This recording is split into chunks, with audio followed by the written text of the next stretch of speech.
ஒரு 2 நாளைக்கு முன்னாடி ஒரு கணவனும் மனைவியும் வயதானவர்கள் பிளஸிங் வாங்குறதுக்காக வந்தாங்க. உள்ளே வந்து எதுவுமே சொல்லாமல் நின்றாங்க. ப்ளஸ் பண்ணணுமாமா, பக்கத்தில் வாங்க அப்படின்னு சொன்னேன். அப்படியே நின்றாங்க. இல்லை வேறு எதுவும் சொல்லணுமா அப்படின்னு கேட்டேன், அதுக்கும் எதுவும் சொல்லலை. இல்லை ஏதாவது கொடுக்க வந்திருக்கிறீங்களா, அதுக்கும் கொடுக்கல, ஒன்றும் சொல்லலை. இல்லை நான் என்கிட்ட ஏதாவது வேணுமா, உங்களுக்கு ஏதாவது செய்யணுமா, அதுவும் எதுவும் சொல்லலை. கொஞ்ச நேரத்தில் கண்ணீர் விட்டு 2 பேரும் தேம்பி அழ ஆரம்பித்து விட்டார்கள். 2 பேர். அந்த அம்மா தேம்பி பொறுமி அழுது. அந்த ஐயாவும் ரொம்ப தேம்பி 2 பேரும் அழ ஆரம்பிக்கிறாங்க. ஏதோ ஒரு சீரியஸான ஒரு பிரச்சனையில் இருக்கிறாங்க அப்படின்னு ரொம்ப ஆழமாக புரிஞ்சிச்சு. கண்ணீர் விட்டு அழுது கதறி சத்தம் போட்டு அழ ஆரம்பிச்சிட்டாங்க. அந்த அம்மா அழுதது ஓகே. ஆண்கள் பொதுவாக அழமாட்டார்கள்.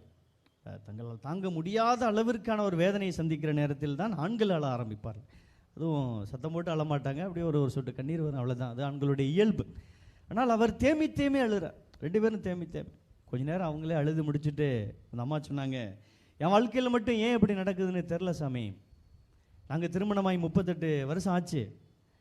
எங்கள் வாழ்க்கையில் எல்லாத்தையும் ஆண்டவர் கொடுத்தாரு, எல்லாத்தையும் எடுத்துக்கிட்டாரு. இப்போ எனக்குன்னு எதுவுமே கிடையாது. சொந்தமாக ஒரு வீடு இல்லை, இடம் இல்லை, அடுத்த நேரம் சாப்பாட்டுக்கு எனக்கு ஒன்றுமே கிடையாது, எனக்கு எதுவுமே இல்லை.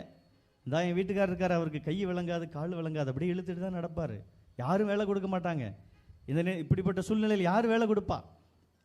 எப்படி எங்களுக்கு சாப்பாடுக்கு வெளிகிறக்கு ஒன்றுமே இல்லை. நாங்கள் என்ன செய்வோம் தெரியாமல் நாங்கள் நிர்கதியாக நிற்கிறோம், வழி இல்லாமல் இருக்கிறோம். சாவ கூட எங்களுக்கு முடியலை, என்ன செய்யறதுன்னு தெரியல. ஆண்டவர் ஏன் எங்களுக்கு இப்படி ஒரு சோகத்தை கொடுத்தாரு, ஏன் இப்படி ஒரு கஷ்டத்தை எங்களுக்கு கொடுத்துருக்காருன்னு தெரியல. இதுக்கு என்ன பதில் எங்களுக்கு தெரியல. 2 பேரும் இன்னும் சத்தம் போட்டு அழுதாங்க.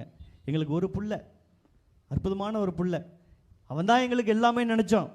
30 வயசு, இந்தா போயிட்டு வரேன்ட்டு போனான் அந்த பக்கம் மாதாக்கோட்டை பக்கத்தில் இந்த லட்சுமி கல்யாணம் பண்ண வந்த ஏரியாவில். 6 வருஷம் ஆச்சு சாமி இன்னையோட. போயிட்டான், போனது தான் தெரியும், போயிட்டான். 4 புள்ளா தேடணும், என் பிள்ளைய காணாமேன்ட்டு. நைட்டு 9 மணிக்கு சொன்னாங்க, ஏதோ ஒரு அனாதை பணம் மெடிக்கல் காலேஜில் இருக்குது, யாருன்னு தெரில, ஒரு பையன். நம்ம பிள்ளையா தான் இருக்குமோ, நம்ம பிள்ளையா கண்டிப்பாக இருக்காது அப்படின்னு கேந்து விழுந்து அடித்து ஓடணும். போனால் எங்கள் பிள்ளை தான் சாமி, என் பிள்ளை தான் சாமி. இவ்வளவு துடிச்சு செத்து போயிருப்பான்.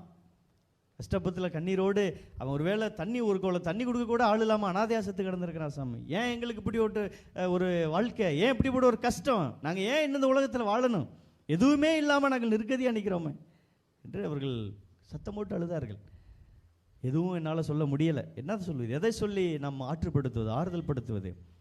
கவலைப்படாதீங்கம்மா, நான் ஜெபம் பண்ணிக்கிறேன்னு சொல்ல முடியுமா? அதை கூட சொல்ல முடியவில்லை. அவர்கள் கண்ணீர் விட்டு தொடர்ந்து அழுது கொண்டு இருந்தார்கள். ஒரு கட்டத்தில் அவங்களே அழுகை நிறுத்திட்டு சொன்னாங்க, எல்லாம் இருந்தாலும் எல்லாம் போனாலும் நான் நம்புகிற ஆண்டவர் என்னை கைவிட மாட்டார், நம்பிக்கை இருக்குது சமயம். ஆண்டவர் எங்கூட இருக்கிறாங்க ஒரு நம்பிக்கை இருக்குது, ஆண்டவர் எங்களை வழி நடத்துவாருங்கிற ஒரு நம்பிக்கை இருக்குது, நீங்கள் வேண்டிக்க சாமி அப்படின்னு அவங்க எதிர்த்து போயிட்டாங்க. நான் ஜெபம் கூட அவங்க நேரம் போயிட்டாங்க. நம்ம தஞ்சாவூர் தான். நண்பர்கினியவர்களே, எதுவும் இல்லை என்ற நேரத்திலும் ஆண்டவர் என்னோடு இருக்கிறார், எங்களுக்காக இருக்கிறார் என்ற ஒரு நம்பிக்கை இருக்கிறது அல்லவா? அதுதான் இந்த நற்கருணை ஆண்டவர் நமக்கு சொல்லக்கூடிய ஒரு தெம்பு, ஒரு பாடம். இந்த உயிர்ப்பு நமக்கு கற்றுக் கொடுக்கக்கூடிய ஒரு பாடம். இயலாமையிலும் ஒன்றுமில்லாமையிலும் முடியாத என்ற நிலைமையிலும் நமக்கான புதிய வாழ்க்கை இருக்கிறது என்ற ஒரு செய்தியை தருவது தான் அந்த உயிர்ப்பு. அந்த உயிர்த்த ஆண்டவரை நம்புவோம், இந்த குழந்தை இயேசுவை நம்புவோம், இந்த குழந்தை இயேசுவின் மீது ஆழமான பற்றுக்கொள்வோம். நிச்சயம் அவர் ஒருபோதும் நம்மை கைவிட மாட்டார்.